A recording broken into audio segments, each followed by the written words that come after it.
A champagne glass crashed to the marble floor as the bride's palm struck her mother-in-law's face, the sound slicing through the music like a gunshot. In that instant, with 100 guests frozen mid-breath, Constance Hayes refused to crumble. She straightened her shoulders, the sting on her cheek nothing compared to the fire rising in her chest, and stared back with a calm that made the entire ballroom fall silent. Before we begin, I invite you to subscribe, so you won't miss the next story that might brighten your day. The chandeliers of the Lyric Hotel sparkled like 1,000 tiny suns, their light splintering across the marble floor and scattering into the corners of the grand ballroom. Music from a string quartet floated through the air, soft, elegant, and perfectly timed to the rhythm of champagne flutes clinking in celebration.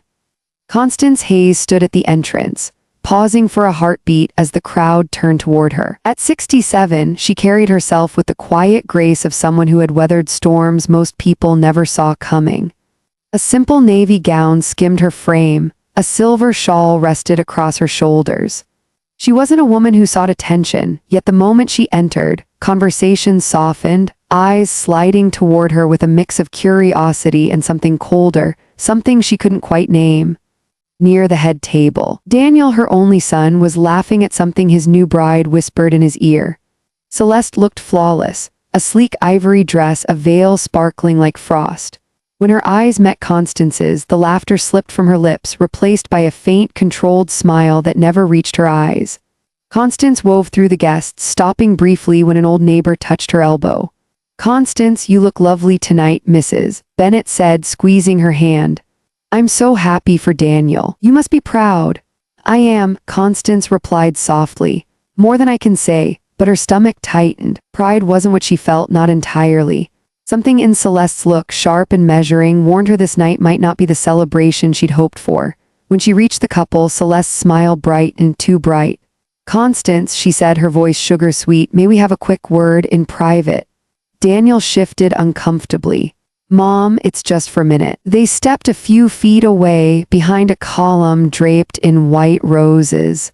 Celeste's expression hardened the moment they were out of earshot. "The keys," Celeste said flatly, "to your apartment." Constance blinked. "Excuse me, you heard me." Celeste's tone sharpened. "Daniel and I will need the space while we look for a bigger place. You don't really need all that room anymore, do you?"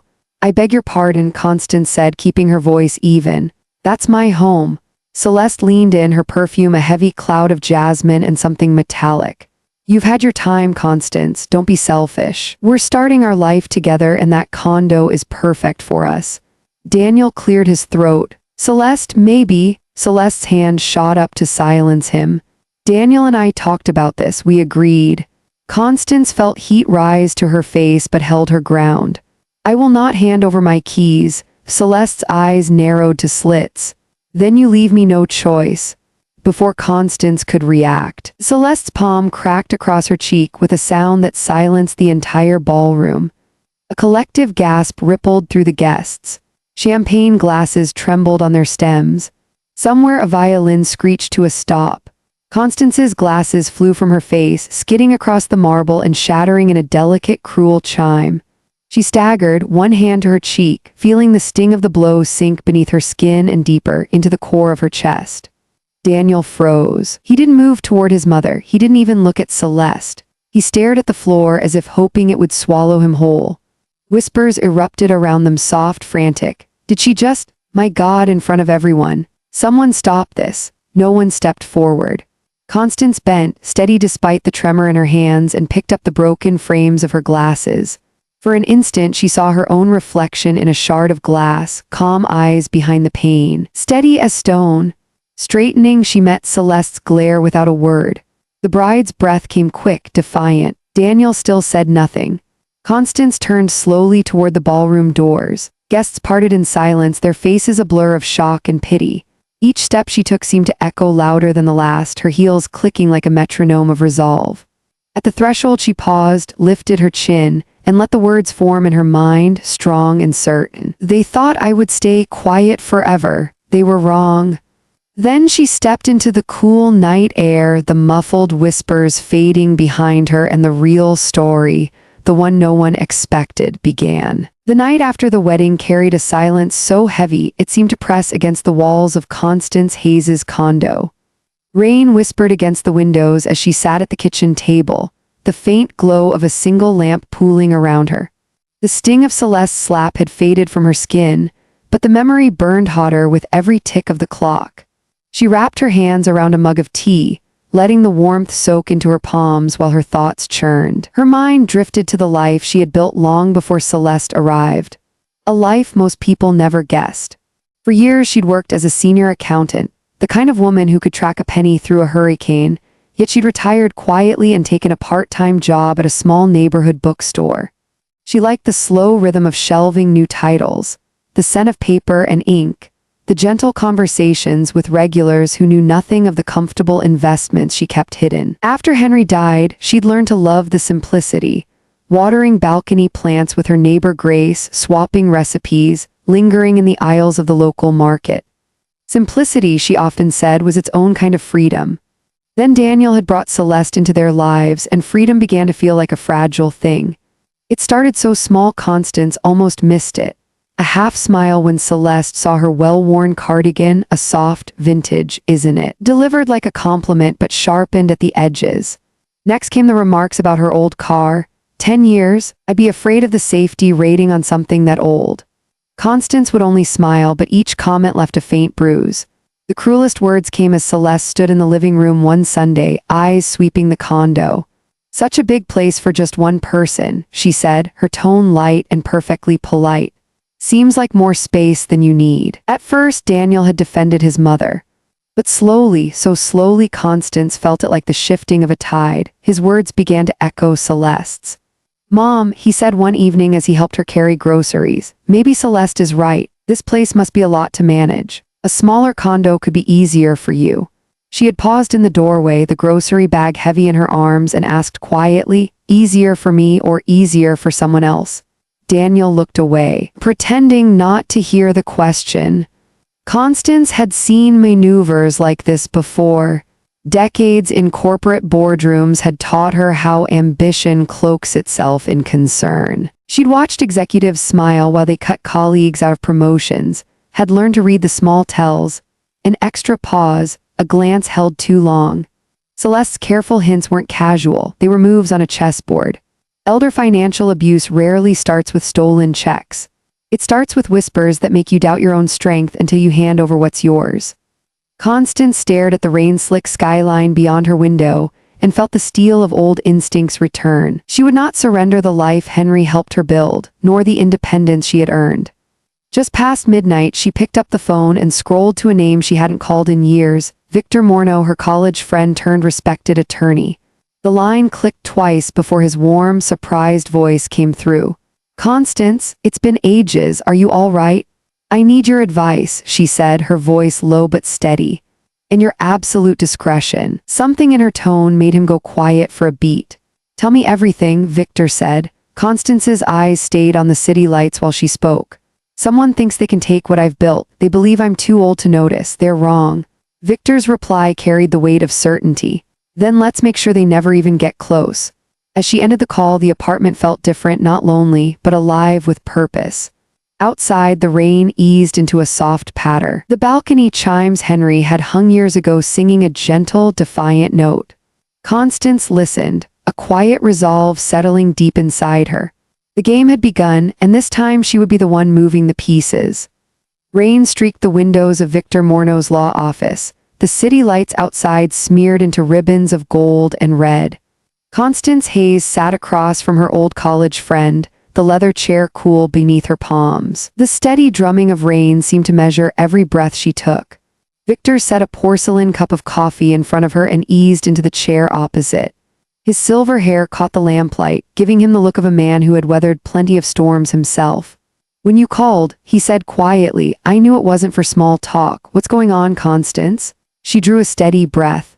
I need to protect everything Henry and I built, before someone else tries to take it. Her voice carried a calm determination that made Victor lean forward, elbows on the desk.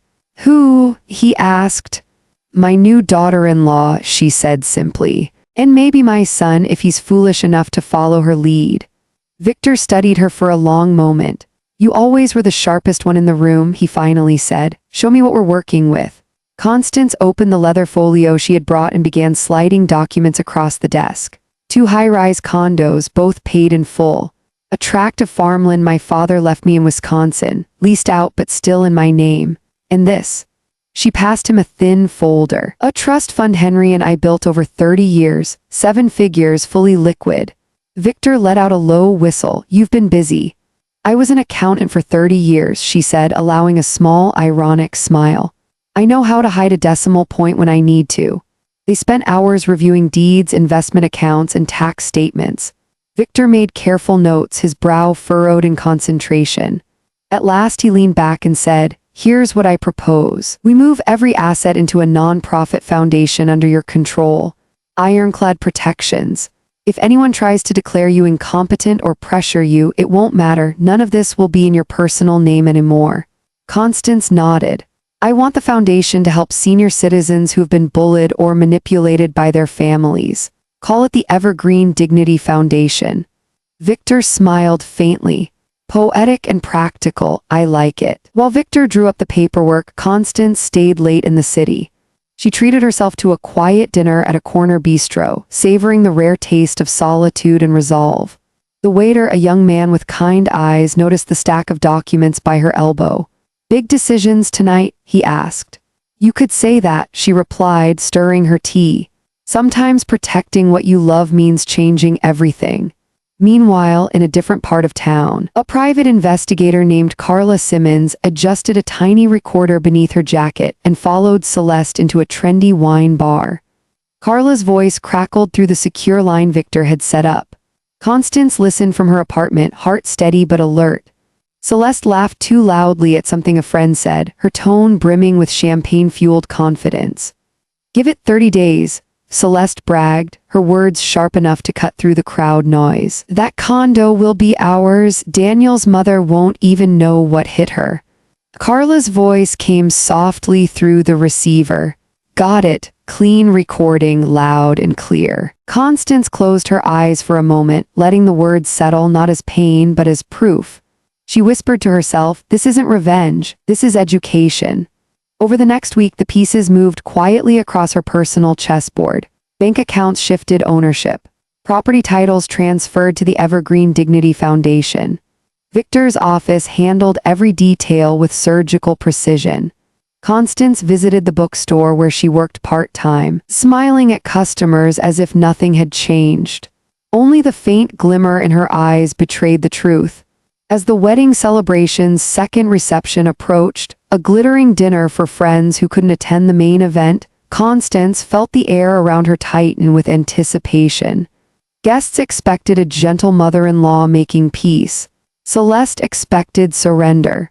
Daniel perhaps expected nothing at all. Constance pressed the final signature onto a stack of documents and handed the pen back to Victor.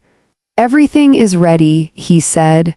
She glanced toward the window where the city stretched like a field of restless stars. "Good," she replied, her voice quiet but edged with steel. "The next move is mine." The second reception glittered as if nothing in the world could go wrong. Inside the grand ballroom of the Lyric Hotel, soft jazz curled through the air, mingling with the clink of crystal and the low murmur of 100 conversations. Guests laughed easily, glasses of champagne flashing under the chandeliers. No one sensed the quiet storm approaching. Constance Hayes stepped through the tall doors with Victor Morneau at her side. Behind them walked 2 sharply dressed officials from the city's largest bank, their leather portfolios tucked beneath their arms like sealed verdicts. Constance's silver shawl draped across her shoulders as though she had come only to celebrate. To the casual eye, she looked serene, but every step carried the weight of careful preparation. A pair of old friends noticed her arrival and hurried over. "Constance?" "Mrs. Bennett exclaimed, brushing a curl of gray hair from her forehead. "We were worried you wouldn't come, after the wedding." "I wouldn't miss it," Constance said with a small smile that revealed nothing. Her voice was even polite, almost warm. "It's a family night." Victor caught her eye, a subtle question. "Ready?" She gave the faintest nod. At the head table, Celeste sparkled in a gown of pale champagne satin, her laughter bright enough to carry over the music. Daniel sat stiffly beside her, the forced grin on his face never quite reaching his eyes. When he saw his mother, his smile faltered for a heartbeat before he looked away. The evening unfolded with perfect choreography, servers gliding between tables, waiters pouring more wine, a photographer capturing smiles that would soon become souvenirs of chaos. Constance moved through the room, greeting distant relatives and neighbors, answering their small talk with quiet grace. She could feel eyes following her, the faint ripple of whispers as guests noticed the men in tailored suits shadowing her steps. When the maitre d' announced the cutting of the cake, Victor placed a steady hand on Constance's elbow. She gave a single nod. He stepped forward, clearing his throat. "Ladies and gentlemen," Victor said, his voice carrying effortlessly over the music. Conversations stilled. "Before we proceed, I must make an important announcement on behalf of Mrs. Constance Hayes." The quartet faltered to silence. Every face turned toward them. Victor continued, each word crisp as a blade. "Effective immediately, all financial guarantees provided by Mrs. Hayes for this evening's event have been withdrawn. In addition, certain major accounts connected to this celebration are now frozen by legal authority." A collective gasp swept the room. Champagne flutes paused in midair. Cell phones rose instinctively as guests began to record. The hotel manager, a tall man in a dark vest, hurried forward, confusion etched across his face. "Mr. Morneau, is this accurate?" he asked, voice tight. "It is," Victor replied calmly, handing him a sealed document. "Until further notice, all services must cease." The music cut out completely. Waiters carrying trays of dessert froze, exchanging uncertain glances. A hush settled over the ballroom, heavy and electric. Celeste's laugh died in her throat. "What is this?" she demanded, rising so quickly her chair skidded backward. "You can't just, this is our wedding." Daniel's eyes darted from his mother to the bank officials, panic creeping across his features. "Mom, what's going on?" Constance stepped forward, her movements unhurried, her expression composed. She faced the crowd, her voice clear enough for every phone camera and every startled guest. "Respect," she said, pausing long enough for the single word to hang in the air, "is prepaid, not begged for afterward." A wave of silence rolled through the room. Even the chandeliers seemed to hold their breath. Celeste sputtered, color draining from her face. You can't do this." Daniel reached for her arm, but his hand trembled. "Celeste, maybe we should." The bank officials stood impassive, their presence as solid as the marble beneath their feet. The hotel manager glanced at the documents, then at Victor, and finally at Constance. "Until this is resolved," he said carefully, "we must suspend all service." Gasps rippled again.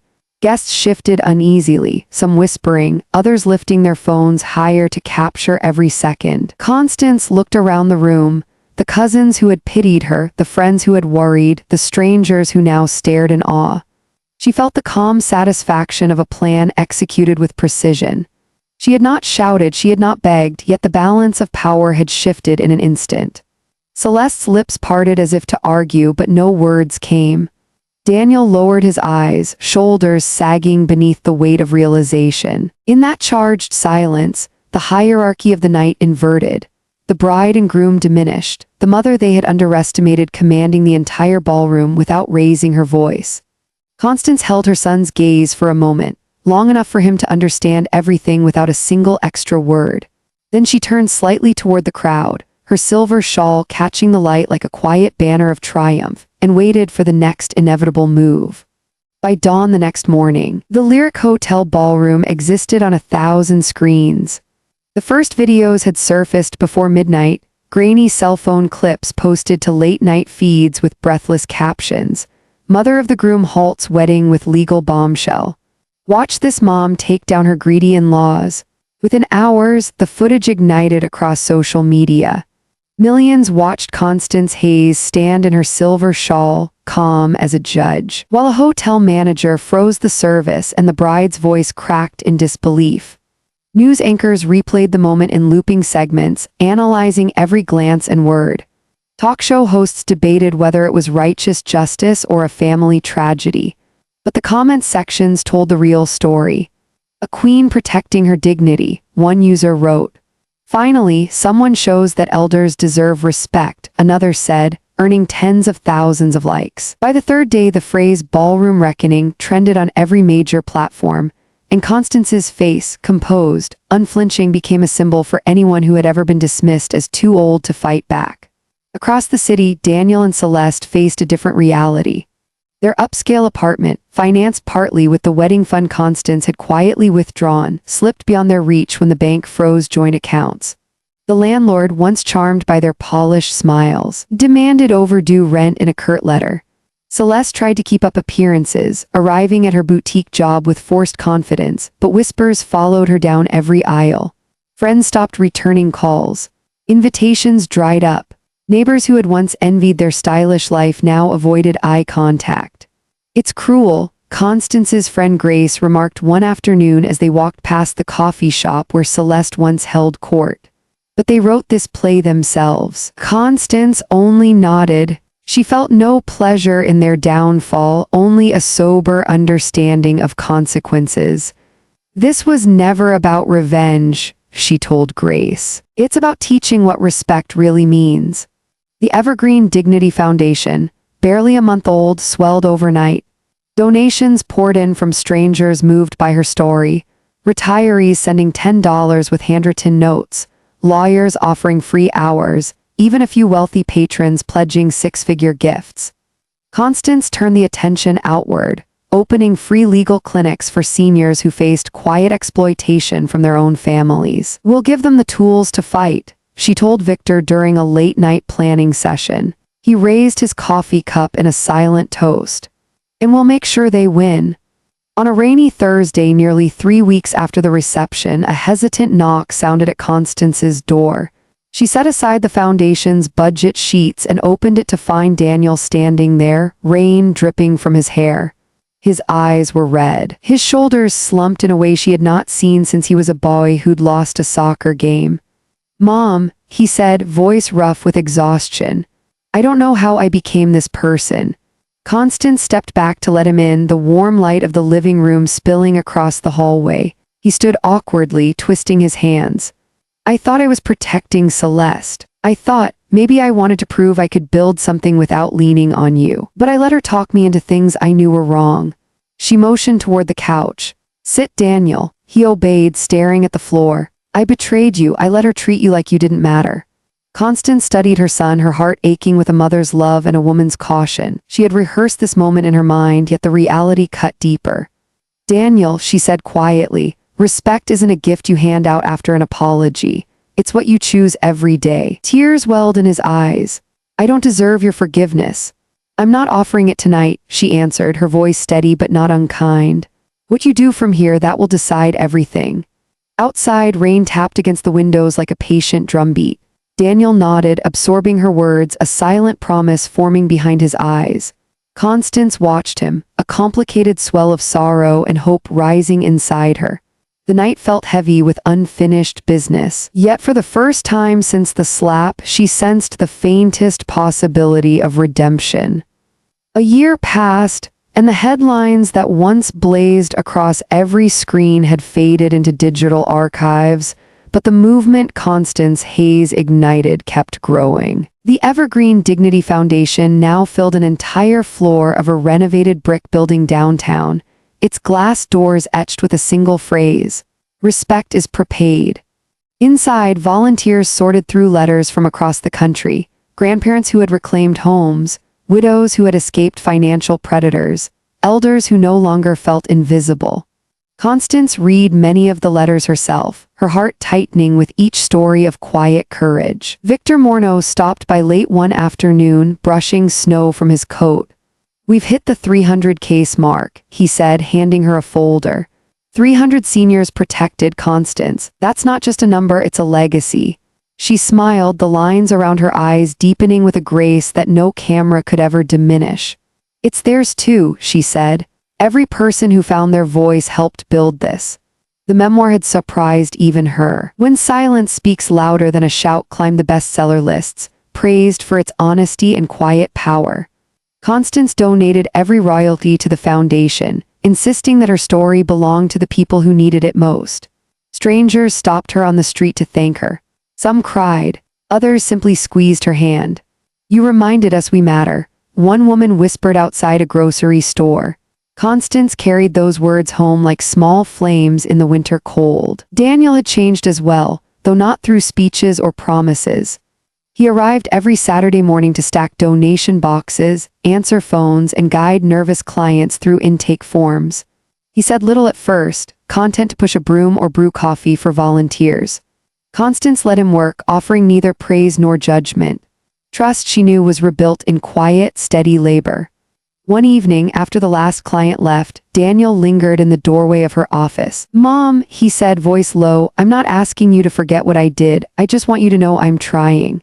Constance looked up from the ledger. "I see that," she replied, no more no less, his shoulders eased just a fraction.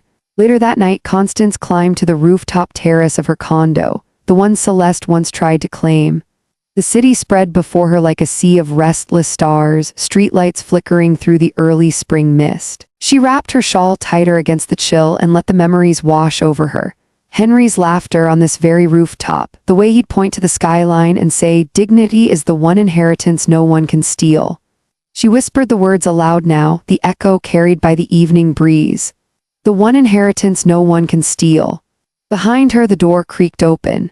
Daniel stepped onto the terrace, his breath visible in the cool night. He joined her at the railing, standing a respectful distance away. "The city looks different from up here," he said. "It always has," Constance answered. "You just needed to climb high enough to see it." He hesitated, then asked, "Will the door stay open for me?" Constance turned, her eyes soft but unwavering. "The door will stay open if you can walk through it with respect." For a long moment they stood in silence, the hum of traffic below mixing with the faint toll of distant church bells. Daniel nodded, a quiet promise settling between them.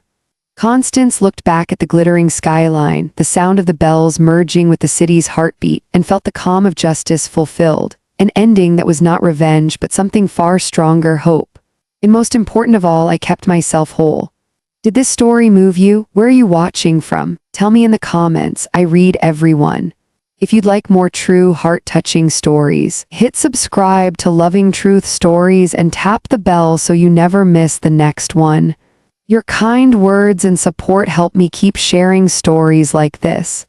Thank you for being here, and I can't wait to meet you in the next life story. With love and respect from Loving Truth Stories.